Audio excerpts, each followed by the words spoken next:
What's going on, everybody? I'm Matt Harmon. Welcome to the Yahoo Fantasy Forecast, and it is a hell of a day to talk ball. And I mean that because we've got a big show ahead of us. And as you can see, if you're watching us live on YouTube right now, you can see it's a hell of a day to talk ball because we've got my legit good friend, real life friend, NFL Network's own Adam Rank, host of the Sick Podcast with Adam Rank. Adam Rank, what's going on, buddy? What's happening? We're such good friends. I didn't Irish hello your wedding, which is what he was afraid I was going to do. Like, that was a legitimate concern. It was. For anybody who's unaware, is the Irish hello is similar to the Irish goodbye. The only thing being is that you tell people that you were there. Like, no, I'm there. Like, I could be doing it right now. Like, I'm texting somebody right now being like, no, I'm at Radio Row. I'm over by the Threads booth. How do you not see me? I'm wearing a shirt with The Rock on it. How can you not see me? That is an Irish hello. Yeah. Honestly, I was more nervous you would Irish hello this podcast than Irish hello my wedding. No offense. I mean, I was really happy you were at my wedding, but, you know, this is a big guest list. Yeah, this I was like relying on people, you know, other people relying on you to be here for this show. Right. So can I tell a quick story about my wedding with Adam Rank? It's one of my favorite memories from the wedding. And then we'll get into the football stuff, whatever. So Rank attends my wedding. Obviously. Yes. And my wife's cousin, Zach, who's a lovely guy, but, you know, he likes to indulge. Let's just leave it at that.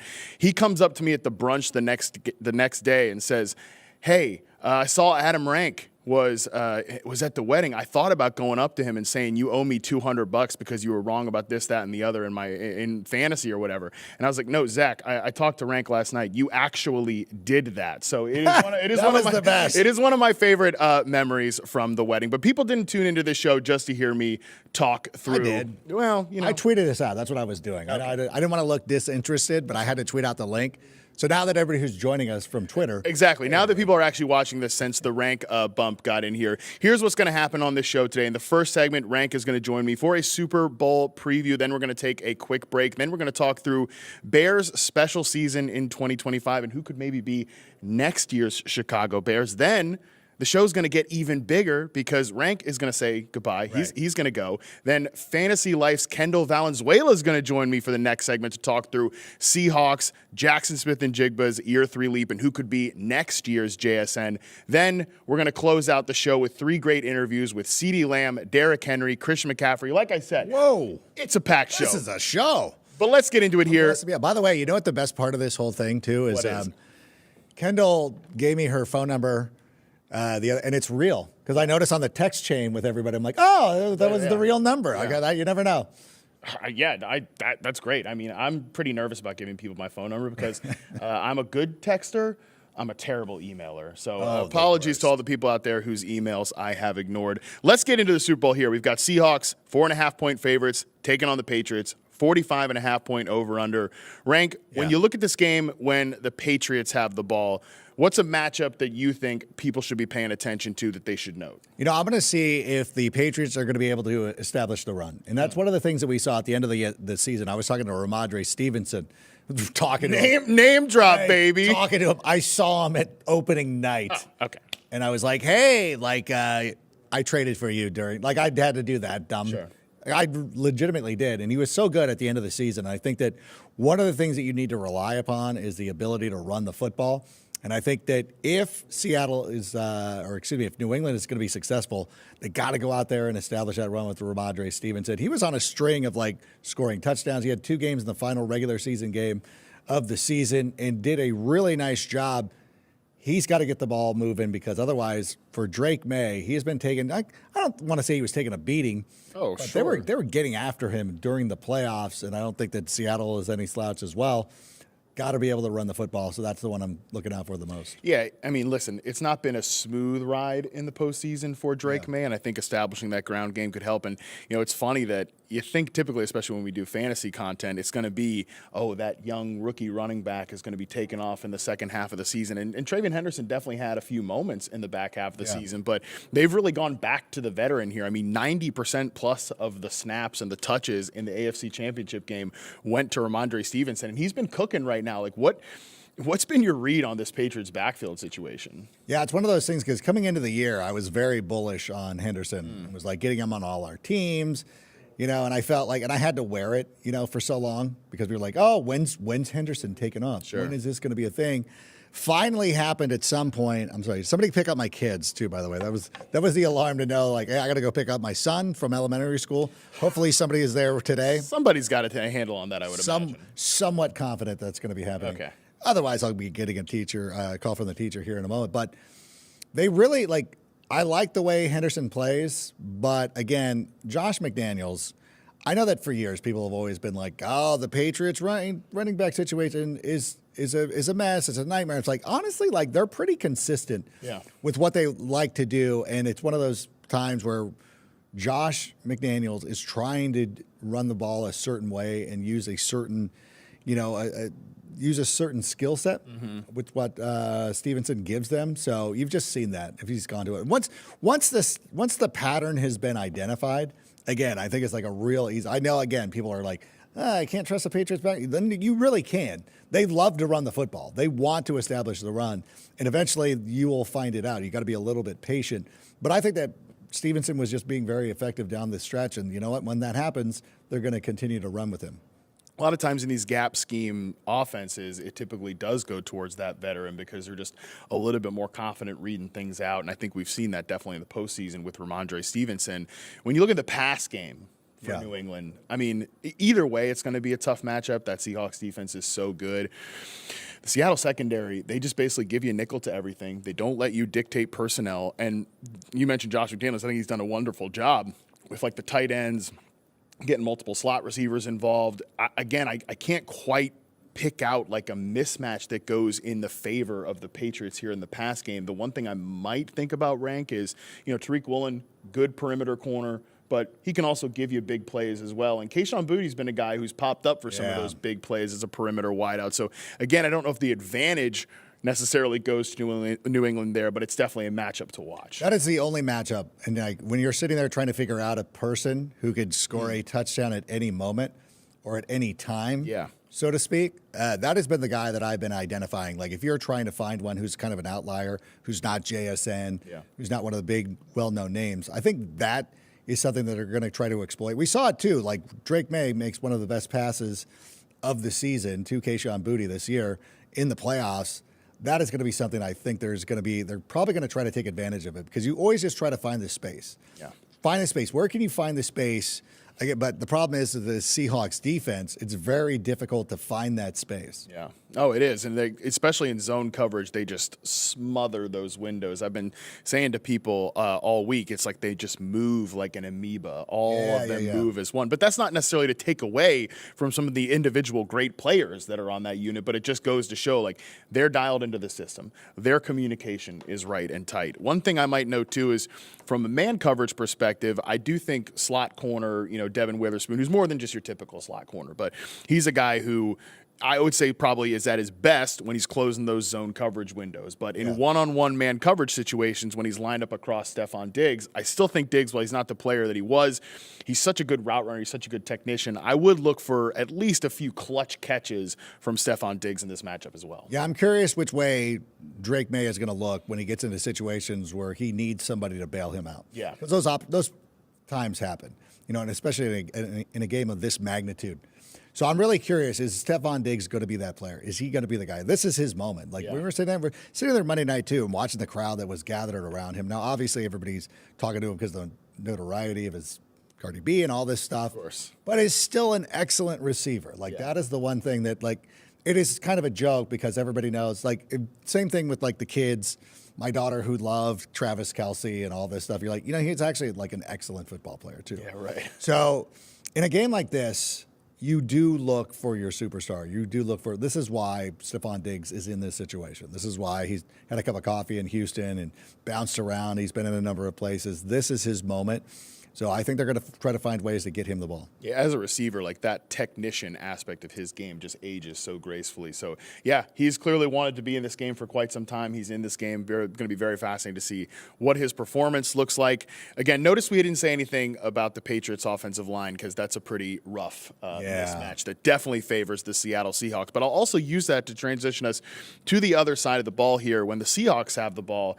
Again, like I said, the clear mismatch is certainly Seattle's defensive line versus New England's offensive line. That being said, Seattle has had a right guard problem all season. Bradford has been a little bit of a mess at that spot, even though the offensive line is certainly better than it was last year. I think he's going to find himself across from Milton Williams quite often. And when you look at the numbers, look at the numbers. Look at the numbers, baby. Look at the numbers. Look at the numbers, baby. When you look at those numbers, they tell you that the Patriots' run defense, when Milton Williams is on the field, it's just a totally different unit. So if Seattle's going to be able to find explosive runs with Kenneth Walker, or they're going to be able to give Sam Darnold some time, like Bradford's going to have his best game of the season because Milton Williams has been everything they could have hoped for as a free agent acquisition. Not only that, but when him and Christian Gonzalez are on the field at the same time, they're undefeated this season. I believe the mark is 12-0. It's but it's great in tandem because you have a guy who gets to the quarterback paired with a cornerback who shuts down opposing wide receivers. And we don't know how much they're going to be able to shadow him with everything. But Milton Williams has been so effective for this run game. And I was thinking about this too because when Kenneth Walker became the number one guy, obviously with Zach Charbonnet being out, for fantasy purposes, you look at that, you're like, oh, finally, we have one running back that we can rely on. But they do want to go out there. They do like to use a host of running backs to be effective. I know that it's terrible for us, but that's when they've been their most effective. Yeah. But at the same time, Kenneth Walker's done a really nice job. I'm curious to see how this plays out, how they're going to be able to get him, how they're going to get the ball into his hands. Because when I look at this matchup, when I look at the Seahawks offense, I feel like it's got to be somebody outside of the regulars, outside of JSN, outside of Kenneth Walker. Now, obviously, in the NFC Championship game, we saw Cooper Kupp go out there and get a dagger. We've seen some of the other guys step up as well. I really do believe that it's the secondary players of the Seahawks who are going to have to go out there and make plays in this one. Who's like an unsung hero that people could look for on the Seahawks offense, you think? You know, I know it is hacky, but it is for a reason. I do believe like Cooper Kupp, like it's no mistake. It's not an accident. And we see this too, like not that he's, not trying during the regular season, but like Cooper Kupp is a former Super Bowl MVP. Like this is his moment. This is an opportunity for him. And we saw it. He's still got a little bit of juice. Like you got to, it's like one of those movies where they're like, hey, like, they pulled me back in for the big game once again. But like, this is why you're here. And this is why you are so integral to the Seattle Seahawks, for the leadership, to let everybody know what's going on, what to expect. Those are the kind of things that you're able to talk to with your wide receiver group and with your teammates. Like, listen, this is going to be different, half times longer. This is how you do it. I've been here a couple of times. This is how you adjust through these kind of things. It has to be somebody who breaks through. And again, it's an easy take just to say Cooper Kupp. So I'll take it. I'll take the easy way out of this. Hey, no problem taking the layup there. And from a layup perspective, too, I think that A.J. Barner might play a big role as a layup guy here because Sam Darnold, it's funny. It's not the pressure for Sam Darnold. It's what type of pressure you get. You know, you show him one thing, then you give him another. Like you're playing games, stunts, simulated pressures, things of that nature. And we've seen that with this Patriots defense in the postseason. But the best way to do that is to have a guy that you can, hey, all right, two guys went with Jackson Smith and Jigba down the field. Cooper Kupp's running more of an outbreaker. I need a simple answer here. A.J. Barner in the flat. We've seen him have some run after catch plays. Also, hey, maybe a couple tush-push moments for A.J. Barner. Yeah, so he's my unsung hero pick for the Seahawks offense. That's such a great call, and I wish I would have thought of that because also with Christian Gonzalez, there's opportunities to have him go one-on-one with JSN. Totally. And then you double. Mm-hmm. Then you're able to double Cooper Kupp or somebody else and really just opens up your defense and really allows you. And I think that's one of the reasons why New England's been able to be so successful when Christian Gonzalez is healthy and available is because even if he's not shadowing a guy, because even if it's not, like if he ends up being on one of the other wide receivers, then you're doubling JSN. You don't need him to do it. Like it's a nice problem to have if you're the New England Patriots. And for Seattle, for Clint Kubiak, it's going to be about finding out those mismatches. Weaponizing JSN, trying to beat some of those man coverage moments. The tight end can be a big part of it. That big power slot receiver like a Cooper Kupp can be a part of it as well. All right, let's wrap it up here with our MVP and our final score here. Rank, who's your Super Bowl MVP? What's your final score? Let's hear it. I'm going to go with the Seattle Seahawks winning this one 23-20 with Sam Darnold being your MVP. Good. No, it's incredible because I'm going to go Seahawks 24-20. Oh, you're wrong. Oh, Dead wrong. We're going to really fight over 1 point here. That point could be really big for some people. For some people. For some people certain in the sections of desert. people. Yeah, my MVP pick is Jackson Smith and Jigba. I mean, it would be super off-brand for me to come in here and talk about, like, oh, this. I couldn't see you. Yeah, I just want it to be Sam Darnold, just because, like, I think that whether this is right or not, if the Seahawks win, I could see Sam Darnold throwing for, like, even if Sam Darnold threw for 114 yards, they would give it to him because he once played for the Jets. You know what I'm saying? Like, he deserves it. Like Peyton Manning's first Super Bowl win. Oh, boy. I don't even really credit him for a win as much as, like, they just survived. Oh, buckle in, folks. But at the same time, like, Dom Rhodes was the guy. Like, watching that game, Dom Rhodes was the guy who was giving the Bears defense the most fits. They had figured out Peyton Manning. Peyton Manning got lucky because somebody slipped in coverage. I'm just saying, this is like 2012 era Adam Rank stuff. It happened though. Like, it really legitimately happened. That's one of the things too. Like, you're like, Peyton Manning. Somebody was corrected by somebody. I go, Peyton Manning's won a Super Bowl. Like, well, he won too. I'm like, dang. He was on the field, I guess. Yeah. That second one with Denver, like, that was. Oh, he was there. That was finally one where, like, I was even sitting in that crowd at that game, because it was here in San Francisco, and I'm like, they're still going to give the MVP to Peyton Manning just because, like, it's just the way the voters work. Yeah. It's a ceremonial thing. Taking the quarterback is the safe pick, but I think the moral of the story here is going through the matchups, going through the unsung heroes, going through our final score. It's like, I do think Seattle's the better team, but I think this is going to be closer than people think. Really want a reason to pick the Patriots, and if I wouldn't anger all the Broncos fans, I might have taken it. But no, I'm just kidding. Well, it wouldn't shock me if they win, because, like, it's one of those things where I love to fade the public. People who follow me know I love to fade the public, and this was actually an opportunity. I had an opportunity to fade the public on NFL.com, and I didn't take it. I'm like, I'm not committed to it. Not committed to it. I think that Seattle should win this. I think they should as well, but if they don't, it'll be because of Milton Williams. You heard it here first, so you can be the smartest person at your Super Bowl party. We're going to take a quick break. We come back, we're going to make you smarter. In the next segment, we're going to talk about who could be next year's Bears, in addition to why this Bears team was so special. We'll get into that right after this.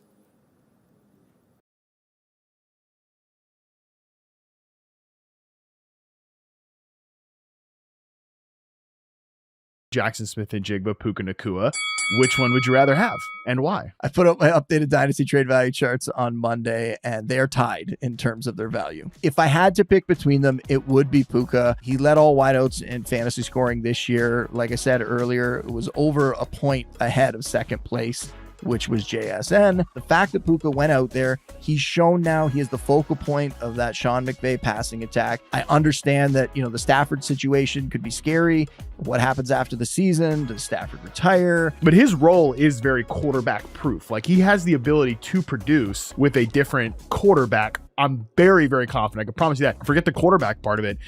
Puka Nacua, he'll be tied to Sean McVay forever. The Patriots are going to be this year's Broncos. They're going to make the playoffs. This is going to be an exciting team. Winning record. I said 10 wins. I got to give you flowers for your Patriots bold prediction. As you said in the moment, your love for Drake May, your love for Mike Vrabel and this team propelled you to predict this magical season for them. And sure enough, it happened. What's the NFL about? When you're going to set up your franchise, you got to get the 2 check marks. It's really simple. You get the head coach right, you got to get the quarterback right. And easy to say, hard to do. Although, man, isn't it fun? Like, the Bears have those 2 check marks now. The Jaguars have those 2 check marks now. And last year, Drake May, with very little help, a horrible offensive line that got turnstile week after week, I thought, Drake May's showing that he is the guy. Vrabel, he constantly took Tennessee rosters that had like 8-8 talent and made them playoff teams. Sometimes he even made them like number 1 seed in the playoff teams. I realized they didn't go to the Super Bowl on his watch there, and the last season was a fall off. But the Patriots, those 2 big check marks, you get those 2 things right, it can make up for a lot of flaws elsewhere.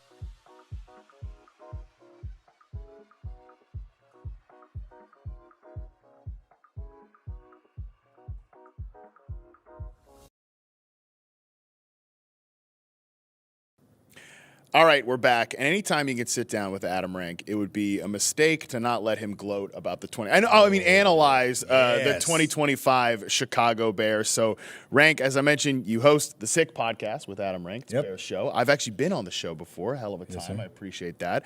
Yeah.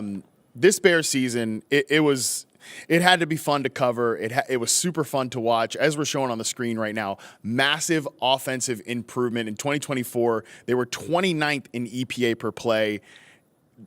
I mean, look at the numbers there. Again, look at the numbers. Oh, look at the numbers. Not that great here in 2025, or well, I guess last year in 2025. It's hard to say. 2025 season's not over yet. They were 9th in EPA per play. So literally from one of the worst offenses in the league to a top 10 unit. What were your thoughts here? Like, how did this happen, and what really stands out to you across the board, which was a great improvement on the offense? Yeah, it was one of those things, and looking back at the season in general, when you're like, listen, if you would have told me back in August they were going to win 11 games, which is actually what I predicted. 11 games, 2 wins over the Packers, including a playoff win, you would have been like, I would have taken it. And then to get into the NFC divisional round, have an opportunity to beat the Rams and not do it, I really feel like they're like, I wanted to win that. Like, I think it's legitimate to be like, Sure. I wanted to win that game. But I think the biggest improvement for this team started obviously with Ben Johnson. But beyond that, going out there and really solidifying the interior of their offensive line. They signed Drew Dahlman. They traded for 2 guards, including Joe Tooney, Jonas Jackson. So you go out there and automatically the interior of your line is improved. You have Darnell Wright already out there at right tackle. And really the biggest issue was left tackle, which Ozzie Trapillo looked like he was going to be the left tackle of the future, but now he's got a patella tendon injury. I know PFF's like, he's going to be great next year. I'm like, bro, he might not even play. Like, he's going to be even able to play. But they really just did a nice job of, establishing a run and really just going all in offensively. Mm-hmm. Like, if you look at what the Bears were able to do,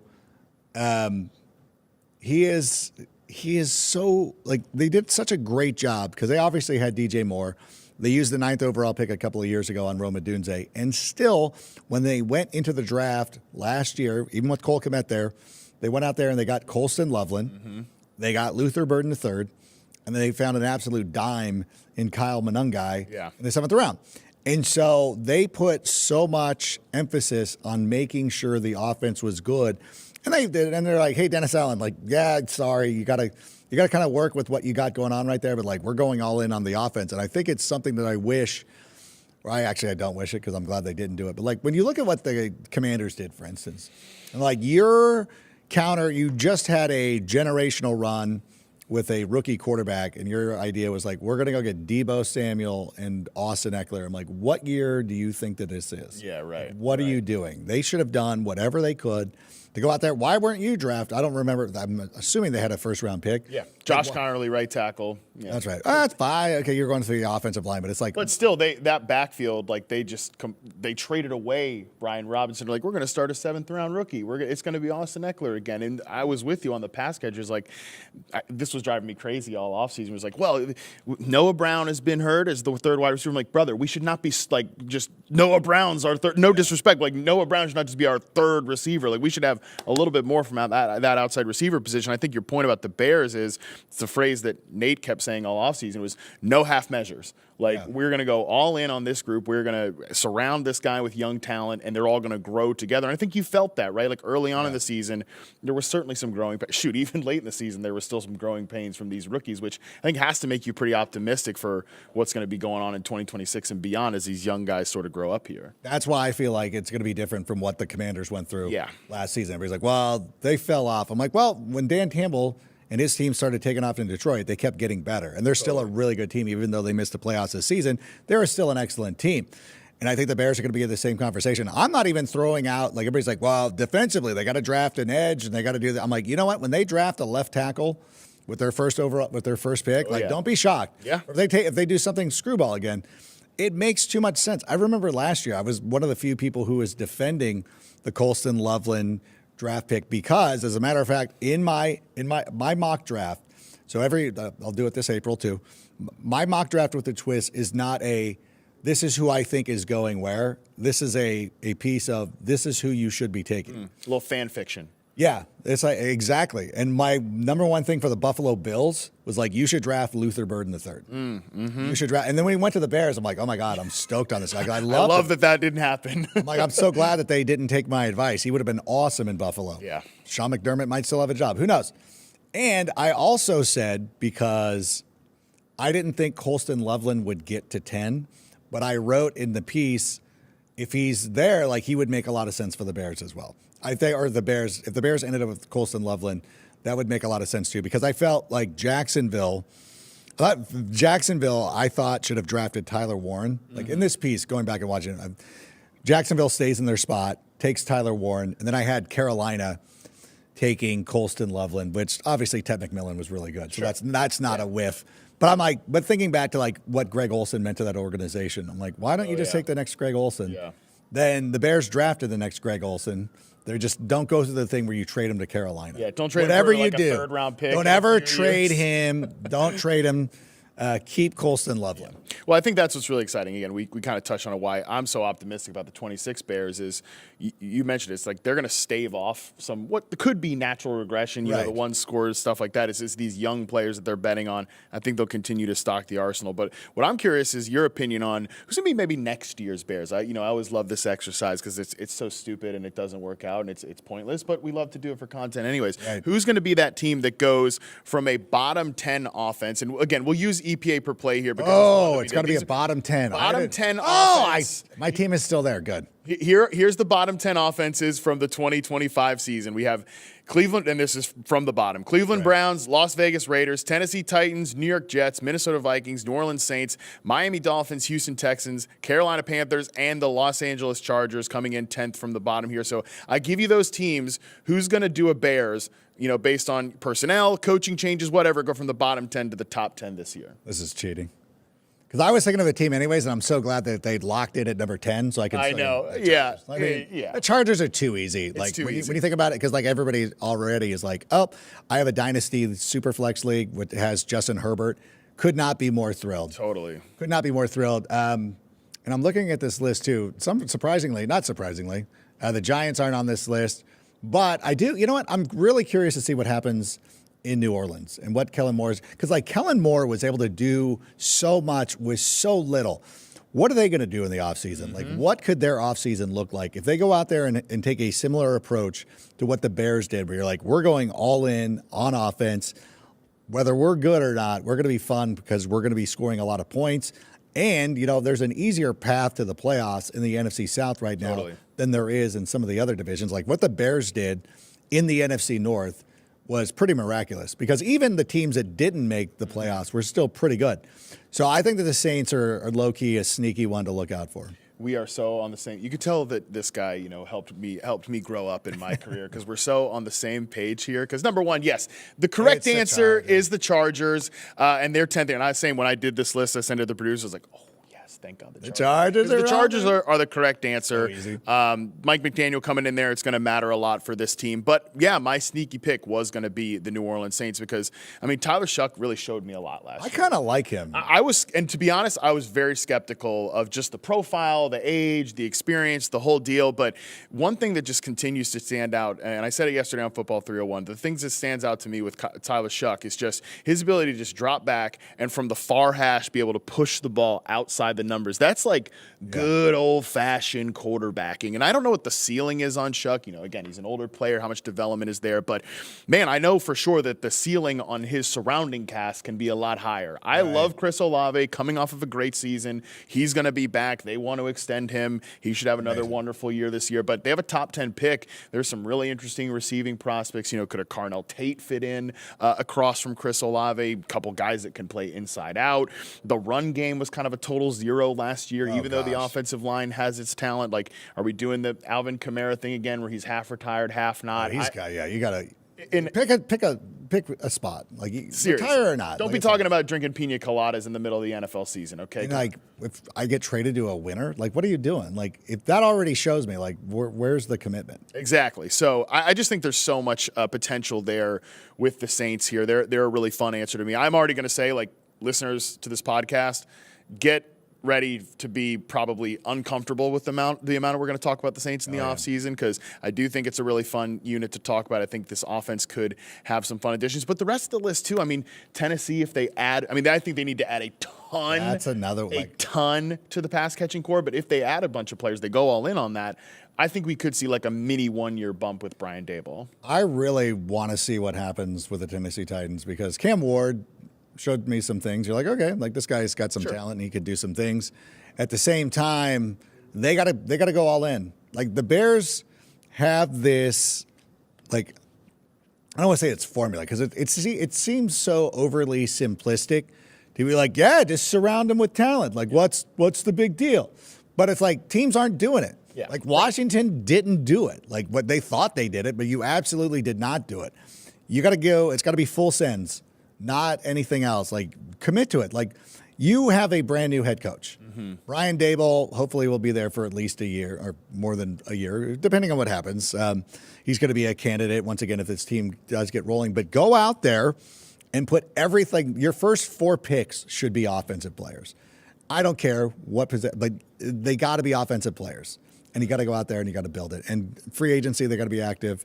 Don't be foolish, but like. Right. Be responsible. Be responsible. Hey, go out there and see if there's any veterans you can swing deals for. No doubt. And the more I look at the list, there's a lot of intriguing options here. Raiders with Kubiak, Vikings if they can get a quarterback. Would love to break them all down and do a little, fun fan fiction about how they are this year's Bears, but we don't have the time to do it. We got to say goodbye to Adam Rank here. We're going to take one more quick break. When we come back, say goodbye to Rank. Let him go about his very busy schedule as a true NFL celebrity here. And then we're going to have Kendall Valenzuela join the show. Ooh. Very excited. We're going to take a quick break. Upgrade right there. Well, I don't know. We'll see. Huge upgrade. I mean, you were okay. Yeah, that's fine. I do think she's going to be much better, though. Yeah. 100%. All right. We're going to take a quick break. We come back. We'll welcome Kendall to the show. We'll get into that right after this.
All right, very excited now to say goodbye to Rank and there's enough of that already. We got a real professional on the show here. We've got Kendall Valenzuela from Fantasy Life. Kendall, you've been on the show before, Yes. but never in person. No, How's this it is going? this is nice. By the way, I need people to know that this is like good stuff over here. Like you're living well.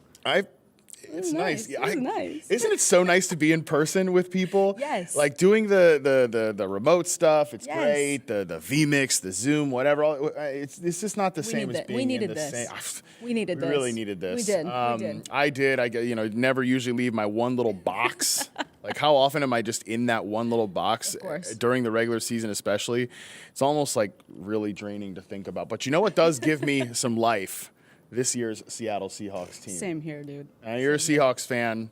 You love this team. What's it been like kind of experiencing the 2025 Seahawks now here at the Super Bowl? Yeah, I'm on a high right now that I don't want to come off of, obviously. And so it's, I've been to the merch store twice now. I'm just going to let people know it's disgusting, greedy, to say the least. But I've been to the merch store twice. I plan to go back 2 more times, probably looking at JSN jerseys for when he wins MVP on Sunday. But it's been so fun because honestly, in my wildest dreams, hand up to be transparent, I did not even think that a season like this could happen with the Seahawks under Sam Darnold. I thought that really good things could happen when Clint Kubiak came on. Yeah. But I thought that was going to be capped at some point with the level that Sam Darnold could give them. So to be able to see them here now was just a fantastic turnaround with that defense and everything. So I'm riding high, and I'm just gonna go with it the whole rest of the way. A few more days, and then hopefully Sunday I'm not crying. Don't call, don't text if they lose. But no problem. I'll lose your number in that case. But listen, where were you at with like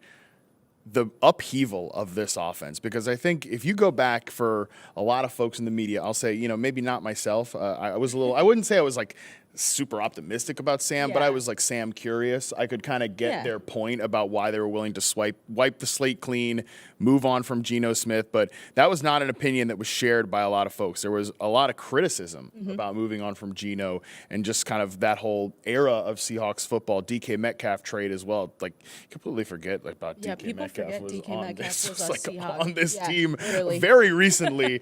Where were you at like when all of that happened? Because it was a lot for Seahawks fans. It was a lot. I thought some type of regression was coming, or at least being stagnant for a little while, because I thought to myself, okay, Sam Darnold. But for what it's worth with Sam Darnold, like when people come up to me and they're like, "Oh, Jets fans must be pissed," I'm like, I don't know, because Sam Darnold was not good with the Jets. Like we can just say that, but Vikings fans have to be a little bit sick to their stomach right now, because you have the season that you did, and I understand that you go into the playoffs and he can't get it done there, but it's not like he did not give them a full season of great play where we were looking at Justin Jefferson and all these guys. So to me, when he came over, I thought that it was going to be more of a bridge quarterback situation. Yeah. I thought it was a bridge quarterback where they wait, because we know that the quarterbacks coming into the draft this year, and at the time, they know that they're not necessarily the best. And that if they needed to tank, I don't think they would ever get to the number 1 overall pick to get a Fernando Mendoza. But that was in my mind of like, are they bridging this to try and go in 2 years to get a different quarterback? And for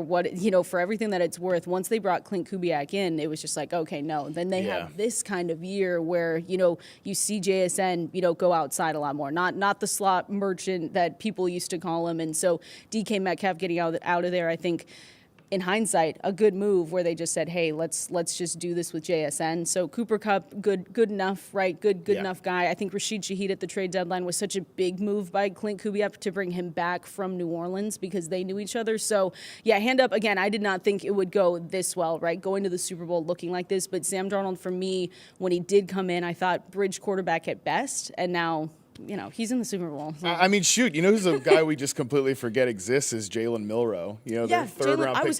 I was pumped for fantasy. I was like, oh wait, Jalen Milroe packages this year? Like, let's dial it up. We have a great job. I love having this job. It's better than having a real job. I say that all the time. But we waste a lot of time talking about dumb stuff in the off season, and definitely there's probably some times we discuss Jalen Milroe and like this not even a relevant person whatsoever. And good. That's good news for Seahawks fans, because Sam Darnold had the year that he did, and a big reason that he did that is because of Jackson Smith and Jigba. We've talked about it a little bit. Let's dial in on JSN and sort of what went into his year 3 leap from a real life perspective, from a fantasy perspective. And while we do that, let's actually take a little look back to what someone on this show, actually wasn't on this show, it was on Football 301, but what someone said about Jackson Smith and Jigba about 365 days ago. Let's see. I think JSN leads the league in receiving next year. Ooh, I like that a lot. I mean, obviously, already coming off a breakout year, he was disgustingly good in the second half of the season. I don't think people realize just how good he was, not just doing slot receiver things, but beating man coverage. Over 4 yards per route run against man coverage from week 10 on. And that was really where I wish I'd worn a better he won watch to with me this. as a prospect, was Otherwise, in that intermediate middle of the field. Outbreakers, in breakers, specifically against man coverage. That's what made him like a clear cut, not a tier 1 prospect like these guys we've seen like last year, Neighbors and everybody like that. But, I mean, that second tier down, which, again, to me is a clear first-round prospect, somebody you can build your entire passing game around. And I think in this offense with Clint Kubiak, he will probably be that featured receiver, not like the typical Shanahan X receiver like the Nico Collinses or the Ayuks or anything like that, now too. but that guy that moves around the formation, can play He's the inside JSN out. guy. I think he's just going to get loaded up with targets next year. We both had our leap season in 2025. So listen. Wow. Jackson Smith-Njigba leads the NFL in receiving yards. It was a bold prediction, okay? But this is the rule with bold prediction. I say all the time. You get it wrong. Oh, well, it's just bold prediction. No big deal. But if you get it right, if you even get in the neighborhood of getting it right, you get to take the victory lap. You get to pat yourself on the back. So I've been patting myself on the back. Oh, no, that was a good one. Pretty much all week and actually really all season long. So listen, I got a lot of stuff wrong. I'm gonna get way more things wrong going forward. So let me just have a little bit of fun with this. But yeah, I think part of the reason I was so optimistic about JSN, you mentioned it was that he showed the ability to not just be that slot receiver. Yes. And it was a guy that in his prospect profile for reception perception at Ohio State, and he brought this ability into the NFL. He was in over 75% success rate versus man coverage. And for people who aren't like familiar in depth for whatever reason you listen to the show and you don't know about this stuff, 75% success rate versus man coverage and reception perception, that's awesome. Like that means you can definitely play outside if you're given the from a downfield perspective. Yeah, it was crazy because he was tagged the slot merchant. Totally. Right? You're like, okay, in the slot. And I remember talking with Dwayne McFarland about this in the offseason of like,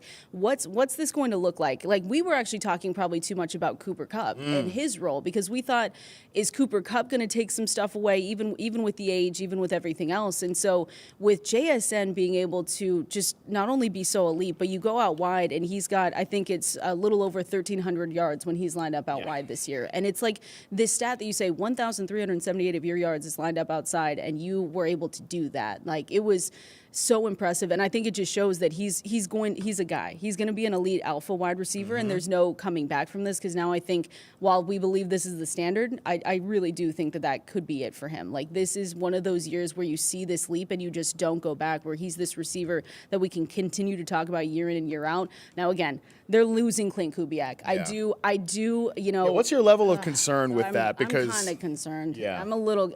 Because when we think about it, when they lose offensive coordinators to head coaching jobs instead of offensive coordinators to offensive coordinator jobs, he's going to be taking people with him from Seattle, more than likely. And so when I look at that, I just look at JSN and what he was able to do. I look at the ground game with Kenneth Walker and what they were able to do there. And so to me, I say, hey, I'm a little bit nervous. I do think there's a standard that McDonald brings to this team where, again, you're not going to have to worry too much because he's just proven to be a really good head coach. But if Clint Kubiak goes and he brings the passing game coordinator, the quarterback's coach. Like there are some guys on this team that he's probably going to take with him because, again, not an OC to OC job. He's a head coach for the Raiders now, more than likely right after Sunday. And so the guys that he brings with him, it's going to be interesting. Like Callahan's still out there for like offensive coordinator.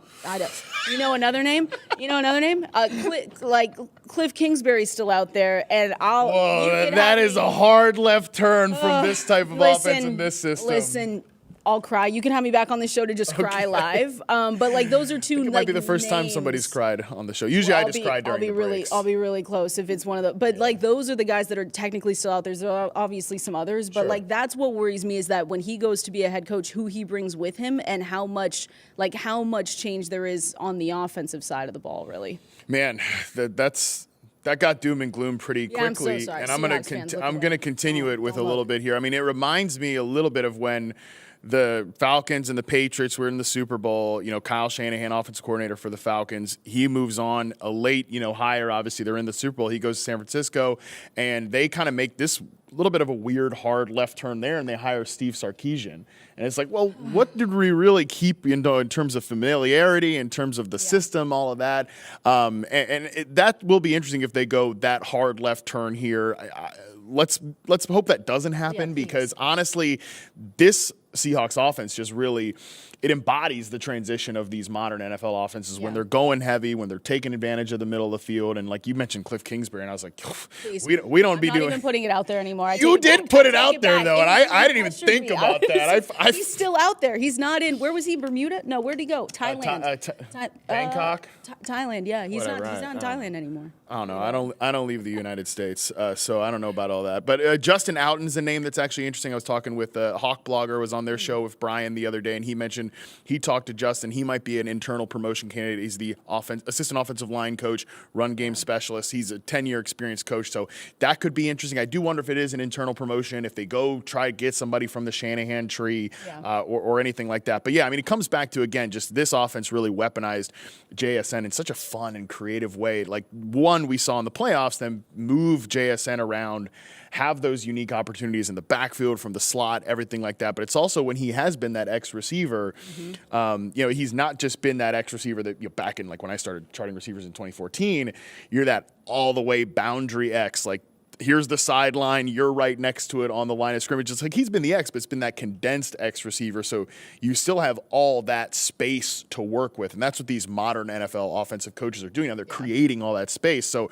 it's a kind of a hand in glove fit here between what caused the year 3 leap for JSN. One, he's a baller. He's always been awesome, got even better, and was then weaponized by a really smart offensive mind. Yeah. And that's why, keeping it in-house sounds a lot sexier for us in fantasy football, because we can see a path where and any coach that comes in, I feel like, is going to try to utilize him the same way. But you talk about the trees, you want to know where they come from and stuff. And I think it's just, unfortunately, hopefully they win on Sunday for me as a Hawks fan, and just for Clint Kubiak to be sent out in a great way. But yeah, I'm really curious who they eventually bring in. If it's in-house, I think it makes us feel a little bit better, probably than the names that I gave us, because those were awful. Yeah, that was brutal. I'm sorry. I still can't. Sorry. Well, it's nightmares. It's replaying nightmares in my mind. Sometimes it's good to, set yourself up for disappointed so that you can be kind of like pleasantly surprised. Exactly. I think that does make sense. But let's flip this forward here and talk about who could be the next JSN, who could be a year 3. I'll even say year 3, year 4, whatever, leap candidate here for you at the wide receiver position when we're looking at some of those same variables. Like, they're a baller, maybe a misunderstood player, but they're really good already. They take that next leap,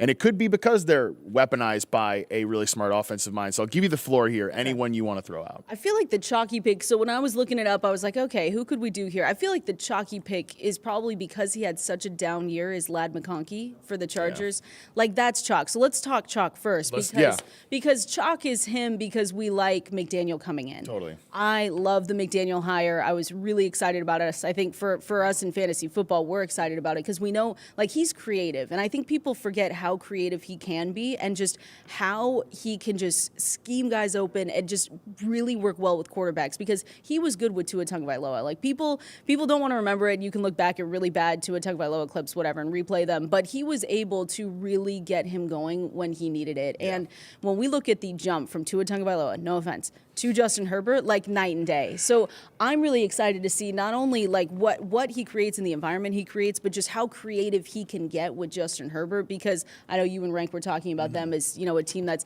going to be the fun team that we draft in fantasy. They're going to get expensive. I might be priced out. So I think the chalky pick is Ladd McConkey, because it does feel like not a little misunderstood, but just especially when we saw last season with Quentin Johnston, with Keenan Allen, like, it was just one of those things where you looked around and you said, where is Ladd McConkey? Like, what happened to this guy? So it does feel like someone that, because of how bad of a year he had last year, because of an offensive mind that's so creative coming in, that he could really be utilized way better next season. Yeah, I'm talking to Ladd McConkey tomorrow actually on Radio Row, so I'm very excited to kind of hear his opinion about what he felt about that offense, what he felt about some of, the down statistical season that he had, because I don't know if you feel the same way, but watching him, I don't see anything like different. I don't see any reason that he can't do something similar to JSN. I mean, you even look at him from a size perspective, neither one of them's that traditional big old hulking outside receiver. They're both 6 foot. Ladd's a little lighter. I think he's listed 186. JSN's 197. So definitely the lighter of the two players. I think you probably need Ladd to play more in the slot just to avoid some of those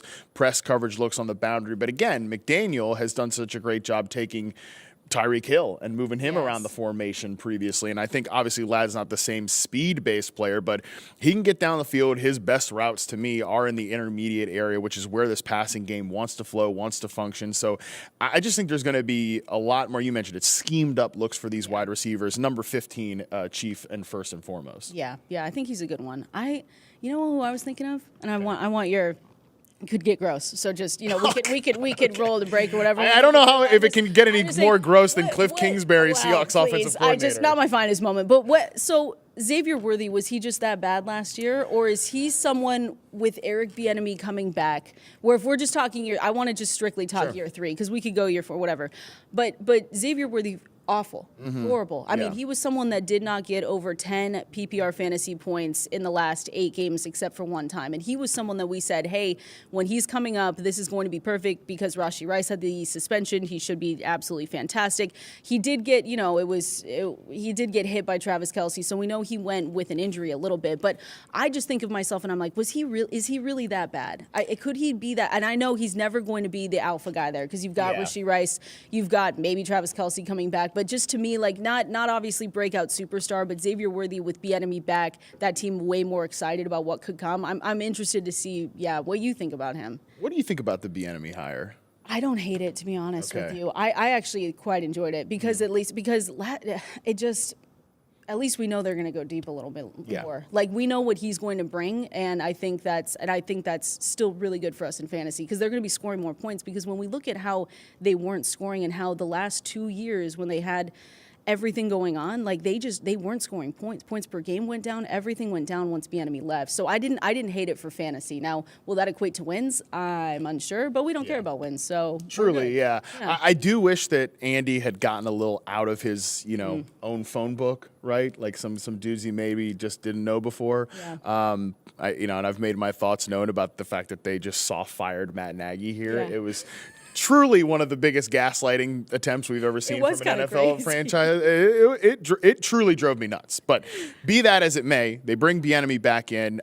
I do think that if that's the case, if we're living in that same schematic world and we're hoping that Xavier Worthy can maybe not make a JSN level leap, but can have more than 532 receiving yards and 1 touchdown, I think it's going to have to come with yet another receiver addition in a weird way here, because this has been my problem with this Chiefs wide receiver core, even when they were winning games, even when they were in this game last year. It's just all these guys need so much role catering. Like Worthy was so much a perimeter option for them last year, and he weighs 165 pounds. Mm-hmm. Yeah. Like it's just like that's not going to work. That's not his skill set. He needs to move around a little bit more. But Rashee Rice is a guy that like takes that role catering as well. So you kind of need like maybe a sacrificial X or just somebody that can be more of a Alec Pierce is like, oh, everybody should add Alec Pierce. Guess what? Only one NFL team is going to add Alec Pierce, but they need somebody kind of that archetype, of that variety, to allow them to move a guy like Worthy around. But then again, we're it's like volume concerns and everything like that. So it's just tough with like the making the math work. But I don't think he's as useless as he showed last year. Look at the stats. That's horrible. My goodness. And we thought he was going to be great for what was the suspension? 6 games? Like, come on. Like, that was horrible. I've always been a Worthy skeptic, but that was a little more dramatic than what we thought here. And obviously, once we got to the end of the season, it was just like everything was wrong with this team.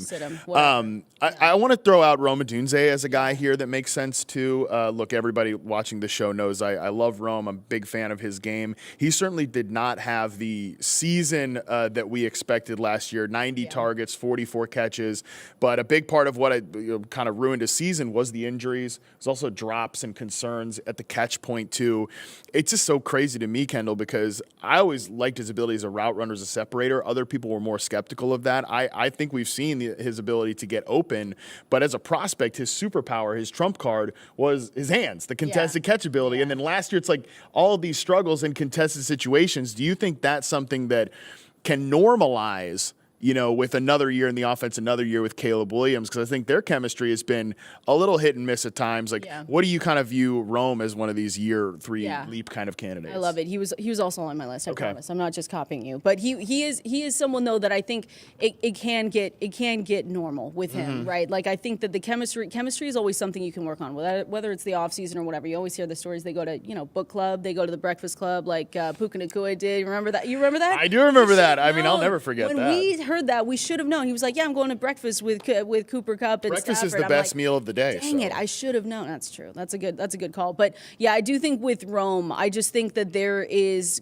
a shift, and we saw it. And I think that a good marriage with a quarterback and a new head coach, that takes time. But I also think learning that offense also takes time, and you have to give them a little bit of credit, a little bit longer than maybe we would have liked. But I still think that's a crowded room of receivers. Like, it's just We're all in on Colson think- Loveland, Luther Burden breakout. Like, yeah, that could be a little bit of a math problem as well. And I think DJ Moore could be on the move, Definitely. right? I think he's gone. The money has to make sense, but in the NFL, they're always able to get it. Yeah, doesn't that sound nice? Joe Brady connection. It seems too easy and it seems too yeah. simple, but So it probably won't happen, for them to do that, right? It's obvious that Ben Johnson, he went into the draft and wanted to get young. They got Colston Loveland, right? And we sat here and we said, well, what about Cole Kmet? Cole Kmet doesn't matter. It's just it's going to be Colston Loveland, but I do think if and when DJ Moore does go, that does open things up where he just gets a little bit more comfortable in this offense. He gets more comfortable with Caleb Williams. Like, Luther Burden's going to be the guy that's going to be the most expensive to draft, in my opinion, next season off that team. Like, he's going to be expensive. We just have to know it now because he was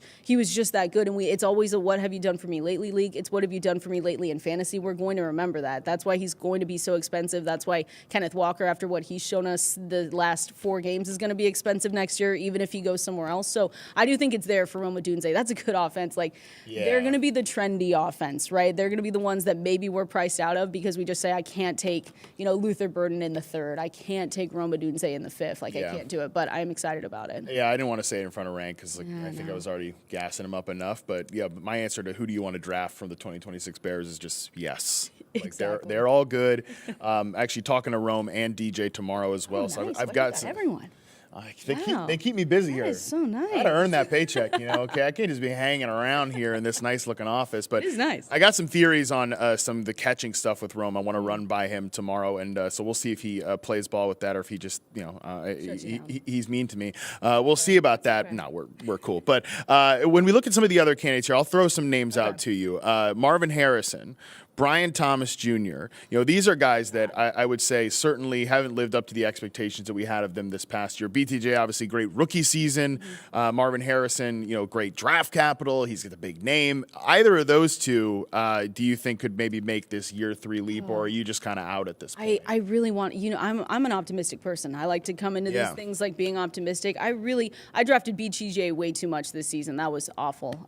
Thank you, Brian Thomas Jr. You can get better. But to me, there's also rumors that he could be moved. And so if he's moved, it's kind of the idea of where he goes and if it's less crowded, because it doesn't feel like the chemistry is there with him and Lawrence. And I like that one. It's a little bit different than what we've seen with Rome Odunze, right? Where we say, hey, that can just get better. You've got a new head coach and everything. I just don't know if he fits a Liam Cohen offense, to be totally honest. Yeah. Like, I just don't know if he fits that. You go out and you get Jacoby Myers at the trade deadline, which at the time I was like, really? Wow. And then, Travis Hunter goes down with an injury, so that was brutal. But it was one of those moves where you just say, where do you fit into this equation? And and then Parker Washington has the great year that he does. So I don't even know if he fits with them anymore. That's the thing. I'm with you that I think it probably takes a trade for him. Yeah. And I think there's a lot of offenses that could use him. So in that way, we can maybe follow back up on that and to see if he is one of these year 3 leap candidates. Well, a lot to discover here. I think we have discovered that we do still have some faith in this 2024 wide receiver class. It's still a talented group of players, but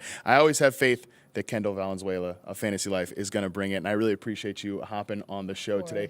Good luck to your Seahawks, and Thank you. good luck to the offensive coordinator search. Hopefully we do please. not see, some of the doom and gloom that you sorry. and I both brought to the equation here come to pass, my because, man, it was such a fun offense to watch. We're going to say goodbye to Kendall. She's got a busy schedule. She's got a lot to get to here. If you're watching with us on YouTube, though, stick around because we've got 3 great conversations coming up here. We've got CeeDee Lamb. We've got Christian McCaffrey. We've got Derrick Henry. You're going to hear a lot about ball. You're going to hear a lot about protein. You're going to hear a lot about slot receivers. I mean, it's going to be great. So stick around. We will see you right after this quick break.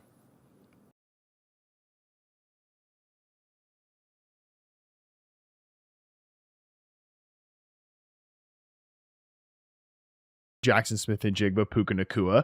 Which one would you rather have and why? I put up my updated dynasty trade value charts on Monday, and they're tied in terms of their value. If I had to pick between them, it would be Puka. He led all wideouts in fantasy scoring this year. Like I said earlier, it was over a point ahead of second place, which was JSN. The fact that Puka went out there, he's shown now he is the focal point of that Sean McVay passing attack. I understand that, the Stafford situation could be scary. What happens after the season? Does Stafford retire? But his role is very quarterback proof. Like, he has the ability to produce with a different quarterback. I'm very, very confident. I can promise you that. Forget the quarterback part of it.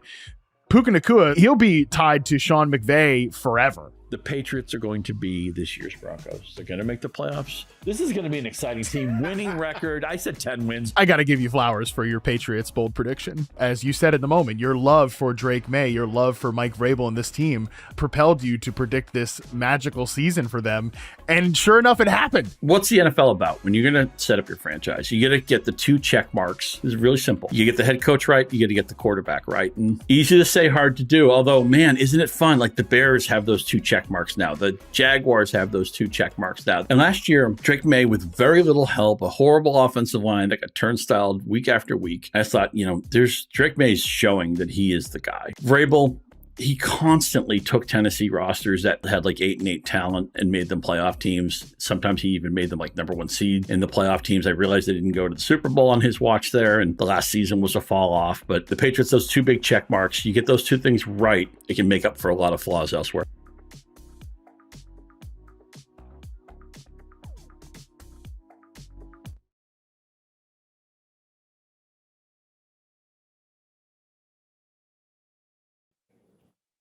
All right, we're back. We've got a big conversation here coming up. We've got CeeDee Lamb, Cowboys wide receiver. I sat down with him earlier. Tons of topics, including his and George Pickens' dynamic and their relationship. Let's take a listen to what CeeDee had to say. All right, joining us now is Cowboys wide receiver CeeDee Lamb. You're here on behalf of USAA. Appreciate you joining us, man. How's it going? Oh, well, man. Appreciate you. No doubt. All right, so this season for you, another great year. You did deal with a couple injuries. Give me kind of like a not a grade, but just assessment of how this year went for you. For me, I give it a C+, B-. Okay, so you're a tough grader on yourself. Absolutely. It was a cool year. Granted, I was able to make it out. I feel like that's the most important thing, and I feel like that's where I hang my hat. I'm able to walk out the season perfectly fine. I'm able to sit in front of you without any injuries, any crazy ones. But throughout the season, man, a high ankle sprain, coming off a shoulder injury the year before. It was not the best feeling, nor was it the easiest, but I will say it taught me a lot mentally, helped me build some strength, some endurance, and more so confidence within myself that I can do it. I can play at an elite level while hurt or injured. High ankle sprain, man, that is an injury I think for wide receivers that gets really overlooked. That thing can like ruin your season if you let it. It could ruin your career if you let it, if you don't treat it the right way. But as for me, I have a great team. Great recovery team. Shout out my doctors. Yeah. And everybody. I put them to work for 3 weeks straight, and they understand. My emphasis was to get back. They know I wanted to rush and get back, but that wasn't the smartest thing. No doubt. So we've talked previously actually about how one thing I really love about your game is the ability to not just play but dominate at all 3 receiver positions. I feel like with George in town this year, maybe your role was a little bit different. Any differences in how you played this year, how you were deployed, or is that just kind of me seeing things? Nah. I mean, I don't think it was much different. I feel like George is a dominant X receiver, so like it was no need for me to go there. Right. I'll go do everything else. I'll go to the slot. I'll go play Z. I'll go to the strong side. And G, man, he's amazing. He's an outside receiver. He can get in the slot too. Yeah. You gotta find our matchups and gotta expose him. Yeah, I think he took like 9.5, 7.5% snaps from the slot this year, which is crazy to have that level of production while not getting some of those kind of like layup looks more so from the slot. Right. More on the outside, man. You get one-on-one coverage, you get favorable matchups. I feel like people kind of get it confused and think the slot's the easiest. Man, you got to beat more people. Yeah. Honestly. And on the outside, granted, the competition's more elite. Sure. But it's just one guy. Right. So kind of talk to people about like what goes into getting separation, getting open as that slot receiver. At the slot receiver position, you got to win twice. You got to win at the beginning of the route, and then you got to win at the end of the route, mandatorily. And then I will say it's much easier because your quarterback can go from outside to tight end to you. So you have more time in that department. I feel like that's where it kind of get easy, but on the outside, you got to win now, and then the ball is out now. You beating the rush. So I feel like it's a little sped up on the outside. You got to win quicker, but on the slot, you got to win more times. And again, what's good about you is you're able to do either, which makes you one of the best receivers in the league, is being able to do it. That's kind of the thing I think has changed about the receiver position. For me, I started studying receivers in depth in 2014. You came into the league in 2020. Even from that time period, a lot has changed. I feel like just from 2020, with the way defenses has changed, offensive structures have changed, we've seen a lot of different ways that receivers have to be deployed, and you got to do more than just one or two things. You got to be able to do 4 or 5. Right. If you want to be effective in this game now, the game's going to elevate every single year. And defensive coordinators get smarter every single year. They find different ways of matching up. They find different ways of bracketing, covering these guys. And I feel like it's they don't get enough credit for it. Like, they get mad creative, and it's elite. I mean, we're watching the Seahawks defense coming up in the Super Bowl. That's one that's certainly – I don't think you guys didn't play them this year, but we'll see them next year. You see them next year. Like, what goes into a defense like that is so – they can play nickel to everything because of some of their personnel, but also the way their scheme works. Kind of tell people what you as a receiver have to do in order to defeat that type of defense. You got to master aggressiveness. I feel like those guys they are no slacks. They have young guys all in the DB area, and they play with a lot of intensity and a lot of energy. So when you go into the game, you got to be ready to battle.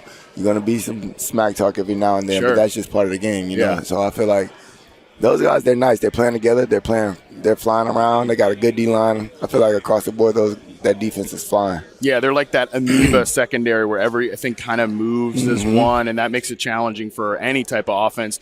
Going back to George here for a second, what do you think was kind of misunderstood about George Pickens prior to him arriving in Dallas? I feel like they thought he was really just only a high head, and he can't. I don't know. It was so many things that I feel like that was misunderstood. They feel like his attitude was off. They feel like he was not locked in. They feel like he's not reliable. They feel like a whole lot of things that's not really the case. Granted, he got in the league. He really played 1 year of college and then entered the draft, because the year after was COVID for him. Yeah. So he had entered the draft. And, I mean, he come in the league at 19 years old. What do you expect out of a guy, and you want him to be your receiver one? Right. I feel like that's kind of crazy. But as for him, he grew up in those years, and I'm proud of him for that. I tell him every time that we have these type of conversations, like, bro, the way that you switch, like you flip the switch immediately as soon as you got here, you make me look like I knew what I was doing. Granted, I'm not saying I didn't, but I knew how to, tame him in a sense, because I am young. I just got out of my rookie deal, so just keeping him within the guidelines, letting him be himself at the same time, I feel like was probably the best thing for him, and I knew that it was gonna have him comfortable here in Dallas. No doubt, and that I think gets lost, that you guys come into the league so young. Right. And man, I'll tell you what, as a 19, 20-year-old, I don't want to be judged by some of the things then as the man I am now. And I think you guys certainly experienced that while you're growing up, playing a high degree of difficulty sport, high demanding career. So that gets lost on people, I think. And I think George is a really good example of that we saw not just maybe you can speak to a different person more than I can, but even on the field, I mean, he's so much better now than he was in those first couple of years in Pittsburgh. And I think he needs a lot of credit for that growth. He needed a lot of it for his growth. Just as loud as the disrespect was, he needs the credit for his growth. He's a heck of a player, as we all know, and then the way that he practices is amazing. I'm real big. I'm a real practice player. I love to get better, and so does he. Every time we get an opportunity to step on that field, we already know what it is. It's time to work. It's time to get better. And for us to keep that same mindset and push each other, push each other every opportunity that we can, I feel like that's how we're going to get the best out of each other. That's how we're going to be the best for years to come. And they got to deal with us for some time. Yeah, let's keep George Pickens in Dallas. That is, I'm sure, the message that you would like to hear. Please. Like I said, I'd study the receiver position in depth, so I'm not just looking at the CeeDee Lambs, looking at the George Pickens. I want to ask you about Ryan Flournoy, another receiver for the Dallas Cowboys. Yep. I think he's really underrated, really good player, a strong route runner, gets a lot of separation. What do people not know about Ryan Flournoy that they should know? He is really underrated, but that's how it goes. You got to start somewhere. Sure. And as for Flo, I told him his opportunity is going to come. We're going to need him in games like this. Like in the playoffs, guys like Flo, guys like Schoonmaker, we're going to need everyone to step up. Everybody know we have CeeDee, we have George Pickens, we have Tay, we have Dak, we have Ferg. But it's the counterparts. It's like the small things. We need everybody to step up together and as a unit. And overall, we'll all look like we know what we're doing.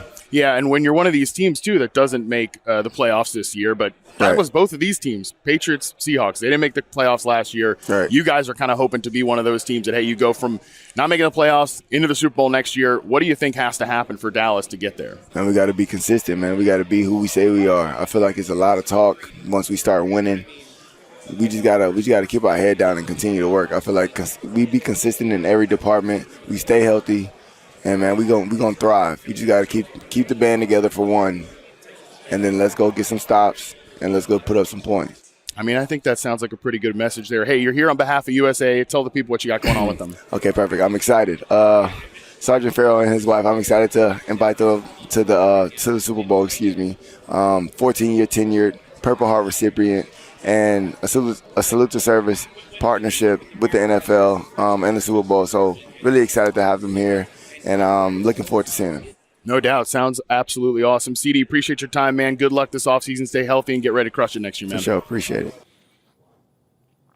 Great conversation with CeeDee Lamb. I'm still thinking about that. We got to win twice as the slot receiver. That was such a good line. I'm going to be thinking about that a lot when I'm looking at players and prospects. Next up, though, another big-time conversation with Christian McCaffrey. You guys are going to absolutely love this one. This was a real treat. Let's see what Christian had to say.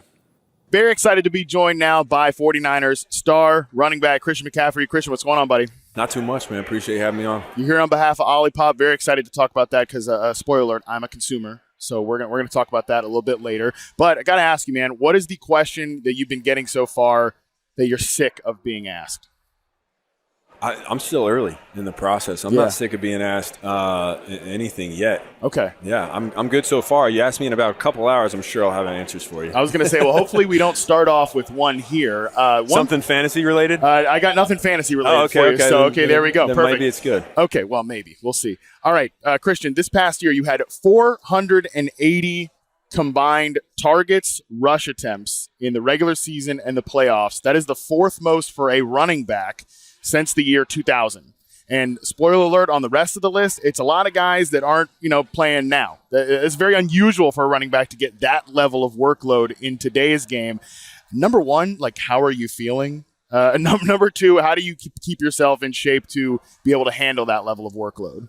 No, I feel great. I think when you know that that's the workload that you're going to have, you prep for it. And all off season you train for it, and that's why you work so hard in the off season. I always say, the off season is really where you build the foundation that lasts throughout the season. Football is inevitable, man. Injuries happen. Sometimes you get rolled up on bad and stuff happens. But the better prepared you can be, which starts really at the in February and into March, the quicker you can get that going and get that process going to build that base so that throughout the season you can withstand the storm, the better it is.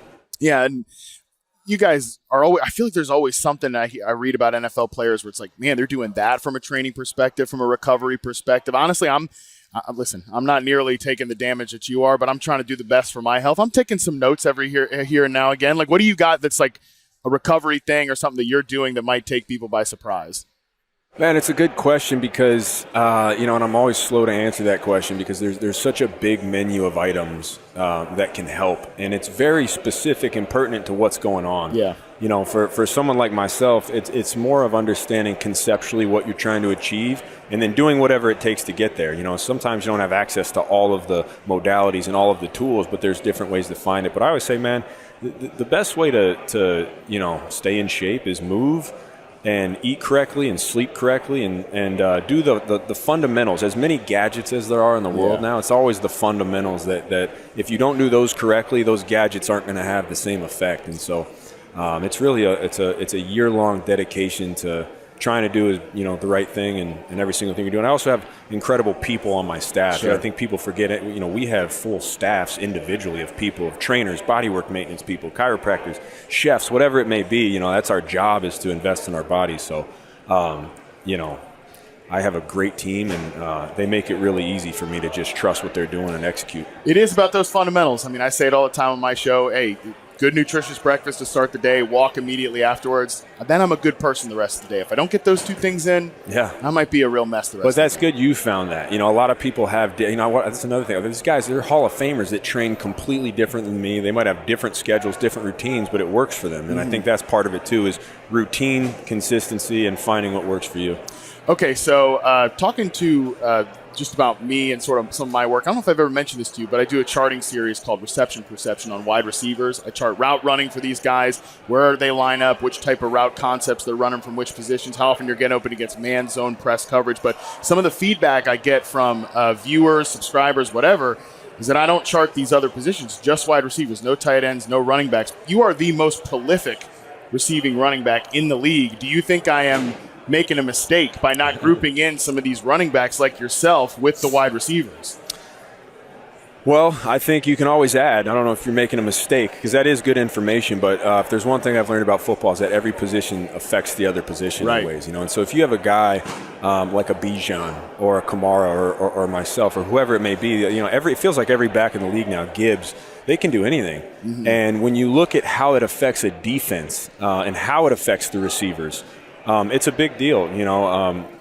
Coordinators are all about matchups now and matchup issues. And so space is not only dictated off of just, can this guy beat man-to-man coverage? Well, not every defense is playing man-to-man coverage. And so some of the statistics behind, I guess, football stats, they're way deeper. There's way more depth into why certain things are happening. And a lot of it's based off of scheme and matchups and putting guys in positions to win. I think that's something that that's why, to me, the best statistic you can look at when it comes to football is simply watching the tape. Right. And you can really see how things affect other things, right? Stats are a tool and they're one way to look at the game, but the silent tape and watching the game is the best way to learn football. Even as somebody that is charting all of that film and trying to quantify something that's inherently qualitative, you have to admit that there's no way to perfectly isolate everything in football. And especially in today's game, you mentioned this, like defenses have really shifted from some of the more traditional just man coverage looks to,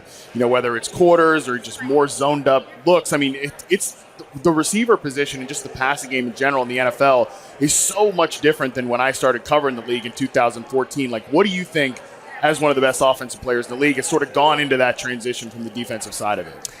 Well, the rule changes are big, and I think when you look at the history of the NFL and the trends of it, back in the day, there was big bruising type running backs, and so when you look at the matchups, again, all about matchups, you would have big bruising type linebackers. Sure. Well, somewhere along the line, the game slowly started to change to more of a passing league, where running backs now are running routes on big bruising linebackers. Well, now teams are drafting linebackers that run 4.4 that might be a little smaller, but they can hit. It's not like they can't hit. And so it's getting faster, it's getting stronger, and the way it works is now all of a sudden you have these smaller defenses. Well, a guy like Derrick Henry is going to have 1,500 every year because he's how do you stop the run with 215, 218, 220-pound linebackers when he's 250?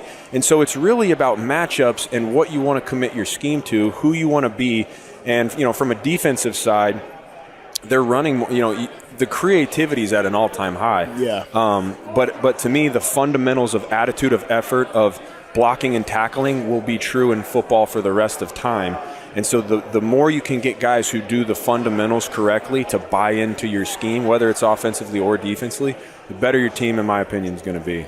This year, we saw more teams move to some more heavier personnel packages, whether it was more tight ends on the field, more 12 personnel, 13 personnel, in your division especially. But I feel like Kyle Shanahan with the 49ers has kind of been skewing into that more than other offenses, really, since he got to San Francisco. And I think maybe a little bit ahead of the trend there. Do you notice that stuff as well when you're looking across the league? And how do you think the game has changed because of those heavier personnel packages? Yeah, well, coaches are having to adapt way quicker. You have full off seasons to prepare, especially when you're talking about football in your division.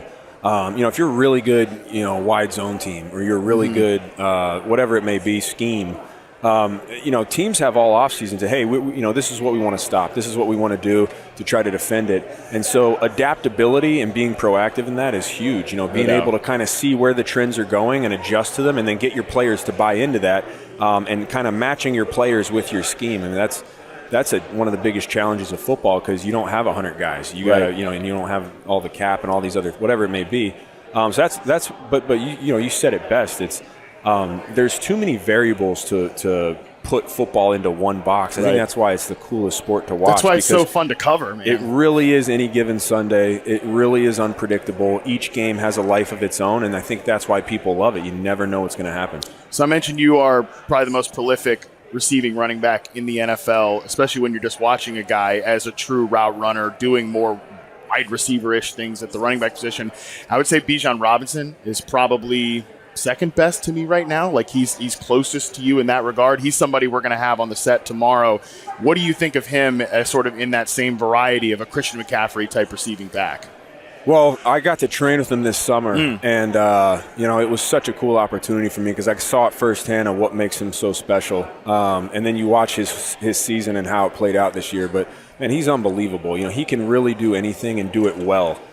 He's not just somebody who does everything good. He does everything great. Yeah. And that's why he's such an effective offensive weapon and a generational talent.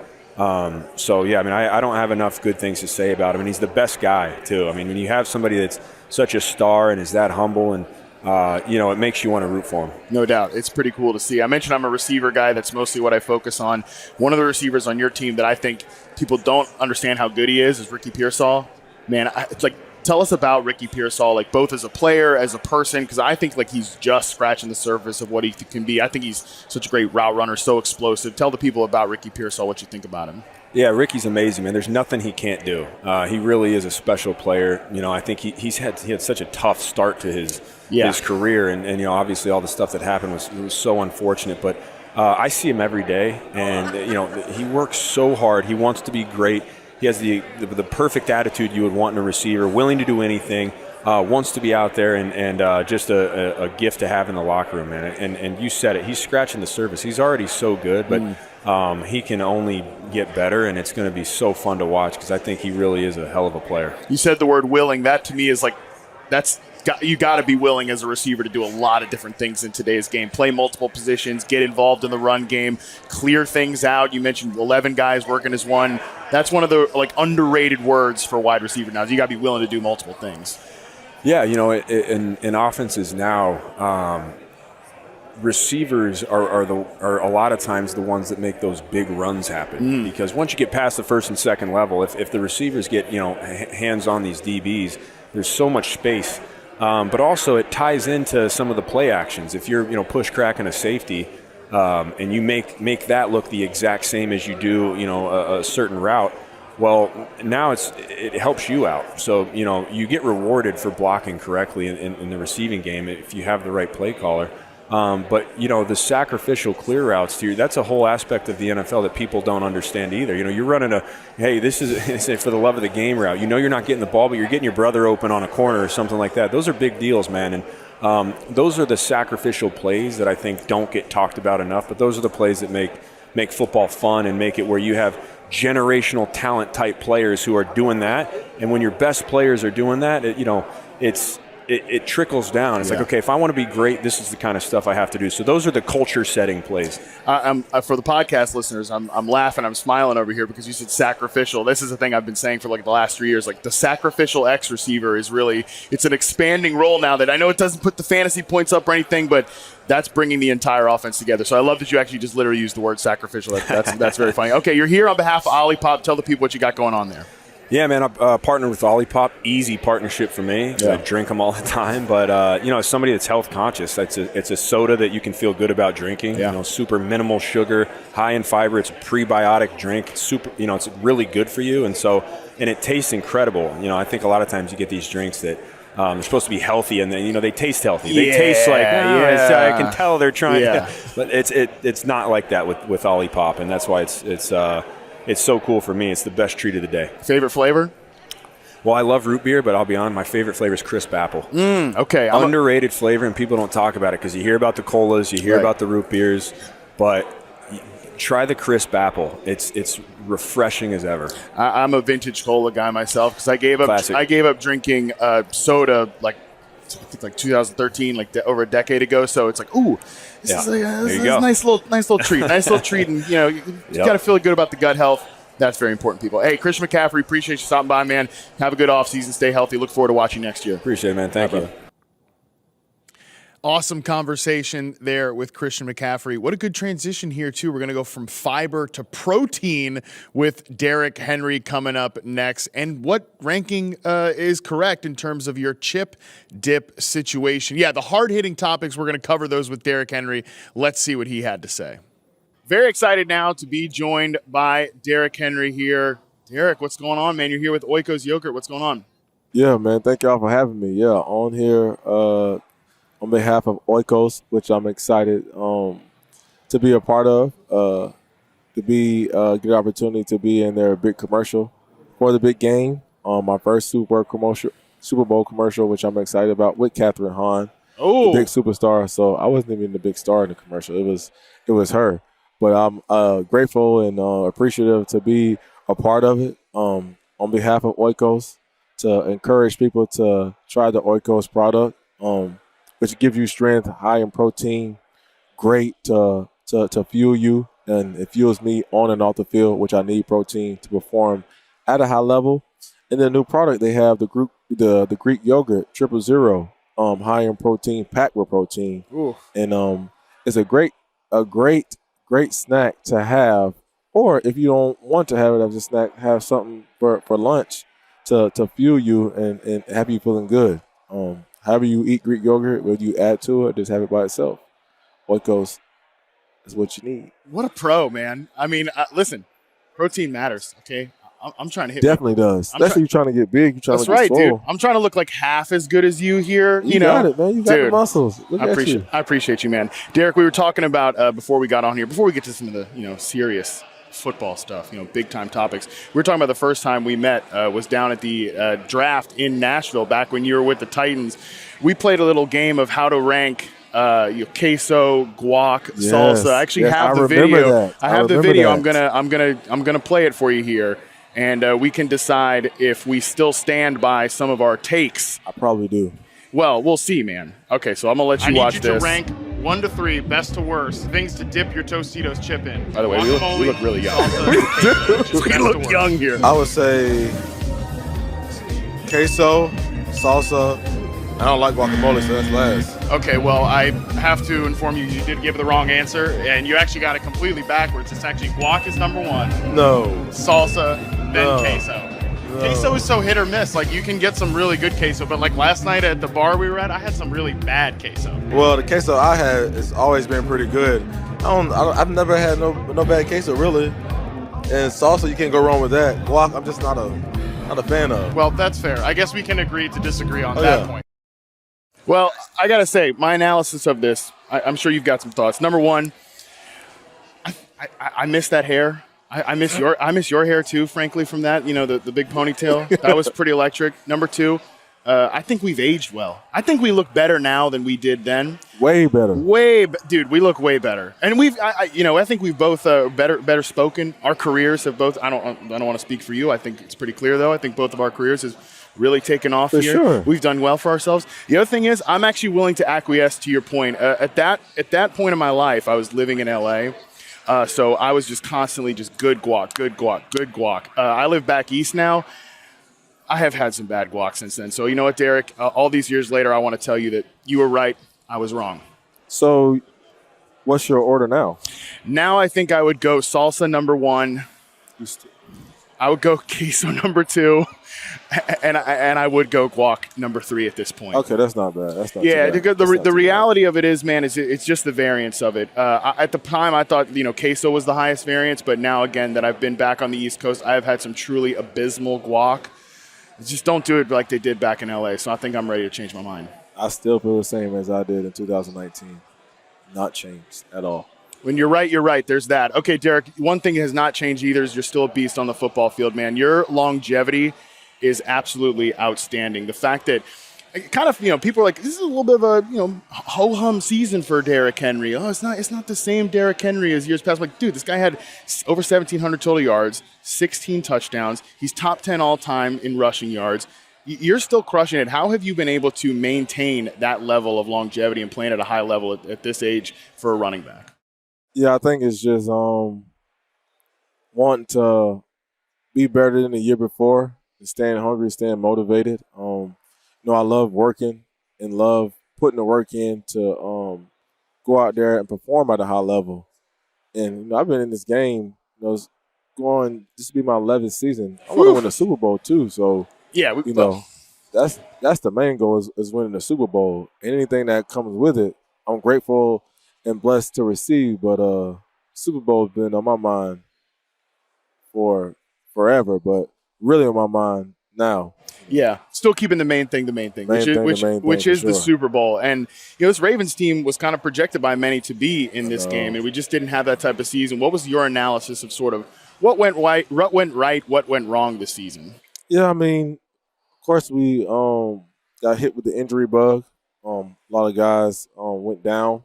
Yeah. Then we got some guys back, and we went on a roll.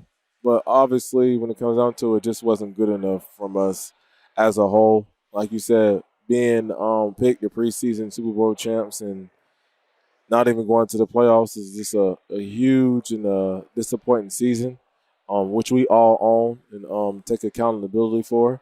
But I think also, going through something like that and using that as motivation, and then coming into this next season, not letting that and those results happen again, and letting it fuel you and motivate you. And I'm sure everybody who's on the roster and part of the organization is definitely motivated from this last year.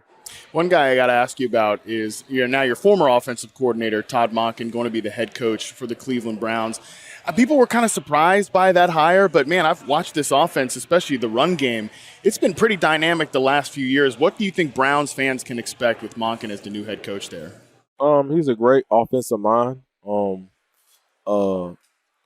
Different variations of what he throws at you. With different guys and their abilities, and he's had success with the Ravens organization with us as an offense, and I think those guys should be excited on the offensive side of the ball of getting an opportunity with a great offensive mind who comes in there hungry and want to do something great. He's got a lot of pop, too, it feels like. Behind the mic, it feels like he's got a lot of pop, a lot of energy, too. So that should be pretty fun to watch. Sure. With you, Derek, what do you think people don't know about Derrick Henry that they should, whether the football player, the individual, because we're Yahoo Sports, we do fantasy, right, of course. And I think sometimes with fantasy it becomes a little bit of like, well, you're just looking at players, you're looking at numbers. But I like to give the listeners and the viewers sort of a glimpse of who you are as a guy. And I think we can understand you're pretty we're having fun here. We're talking chips, we're talking guac, we're talking queso. Sure. What's something about you that people don't know that they should?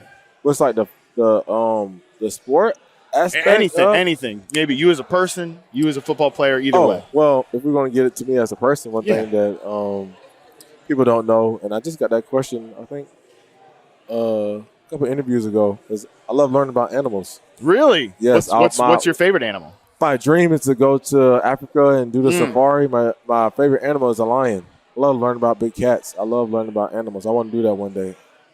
Yeah, I mean, who wouldn't? That's pretty electric stuff. I mean, okay, so lion number one. What's your 2-3 ranking? Top three animal rankings. Lion number one. Like I said, I'm a big cat person. I would say jaguar number 2, and then number 3.